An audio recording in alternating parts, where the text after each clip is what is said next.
شب گریزاں ہوگی آخر جلوائے خورشید سے، یہ چمن معمور ہوگا نغمائے توحید سے۔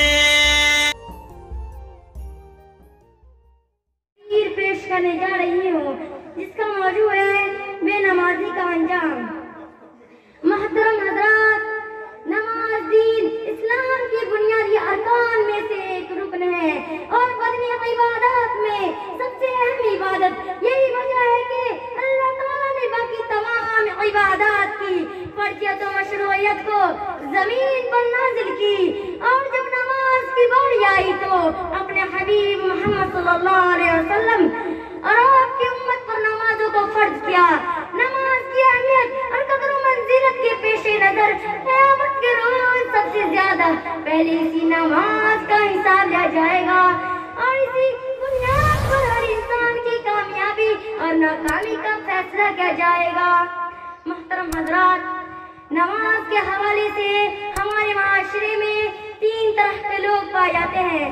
پہلی قسم نماز کی پابندی کرنے والے، حقیقت یہی صحیح معنوں میں مسلمان ہیں، اور یہی وہ لوگ ہیں جس پر اللہ تبارک و تعالیٰ بخشش، رحمت اور جنت کا وعدہ کر رکھا ہے۔ دوسری قسم نماز میں سستی منافقین کا طرز ہے، جیسا کہ قرآن مجید میں اللہ تعالیٰ ارشاد فرماتا ہے، ان المنافقین یخادعون اللہ وهو خادعهم وإذا قاموا إلى الصلاة قاموا كسالى يراءون الناس ولا يذكرون الله إلا قليلا۔ بے شک منافقین اللہ تعالیٰ کو دھوکہ دیتے ہیں اور اللہ ان سے دھوکہ کرتا ہے۔ جب وہ نماز کے لیے کھڑے ہوتے ہیں تو بڑی سستی کی حالت میں کھڑے ہوتے ہیں۔ سیدنا ابو ہریرہ رضی اللہ عنہ سے روایت ہے کہ رسول اللہ صلی اللہ علیہ وسلم ارشاد فرماتے ہیں، لیس الصلاة أثقل على المنافقین من الفجر والعشاء ولو يعلمون۔ منافقوں پر فجر اور عشاء سے زیادہ کوئی نماز بھائی نہیں، اگر انہیں پتہ چل جائے کہ ان دونوں نمازوں کا ثواب کتنا زیادہ ہے تو ان دونوں نمازوں میں ضرور آتے، خواہ رکنوں کے بنانا پڑتا۔ میں نے ارادہ کیا کہ ایک مؤذنوں کو حکم دو کہ وہ اقامت کرے اور ایک مومنوں کو حکم دو کہ وہ امامت کرائے، اور خود آگ کا شعلہ لے کر ان لوگوں کے گھروں میں آگ لگا دوں جو اذان سن لینے کے بعد بھی گھر سے باہر نہ نکلے۔ تیسری قسم نماز نہ پڑھنے والی ہماری آج کی گفتگو ان حضرات کے لیے ہے جو نماز نہیں پڑھتے، اور آج ہم یہ معلوم کرنے کی کوشش کریں کہ شریعت اسلامیہ ایسے لوگوں کے بارے میں کیا کہتی ہے۔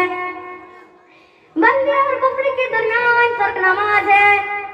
سیدنا جابر رضی اللہ عنہ سے روایت ہے کہ رسول اللہ صلی اللہ علیہ وسلم ارشاد فرماتے ہیں، ان بین الرجل وبین الشرک والکفر ترک الصلاۃ۔ بندے اور کفر و شرک کے درمیان حد فاصل ترک نماز ہے۔ ایک دوسری روایت ہے، العہد الذی بیننا وبینہم الصلاۃ فمن ترکہا فقد کفر۔ ہمارے اور ان کے درمیان فرق نماز ہے، اسے نماز چھوڑ دی اس نے کفر کیا۔ کسی شاعر نے کیا خوب کہا، یہ ایک سجدہ جسے تو گیرا سمجھتا ہے، یہ ایک سجدہ جسے تو گیرا سمجھتا ہے، 1000 سجدے سے دیتا ہے آدمی کو نجات۔ محترم سامعین کرام، سیدنا عبداللہ بن عمر بن عاص کہتے ہیں، نبی کریم صلی اللہ علیہ وسلم نے ایک دن نماز کا ذکر کرتے ہوئے فرمایا، جس شخص نے نماز کی حفاظت کی اس کے لیے قیامت کے روز نور، برہان اور نجات کی باعث ہوگی، اور جس نے نماز کی حفاظت نہ کی اس کے لیے قیامت کے روز نہ نور، نہ برہان اور نہ نجات۔